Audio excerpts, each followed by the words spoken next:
The person we were talking about is Sridhar Vembu. He is the founder of Zoho. Zoho is an Indian startup that doesn't depend on anyone for anything.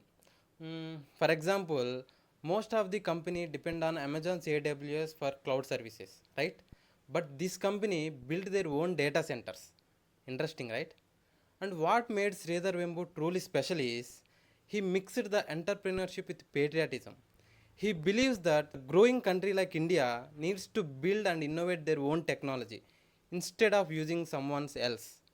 And he made it happen right from the small village in Tamil Nadu in Tenkasi district. Joho doesn't believe in degree, they believe in skills. And here I found one interesting story. There is one person named Abdul Alim. He started his career as security guard in Joho in 2013. But he is passionate and curious about technology. One senior employee noticed that and trained him. And that person is working in Joho from past 12 years. Joho is not a new startup.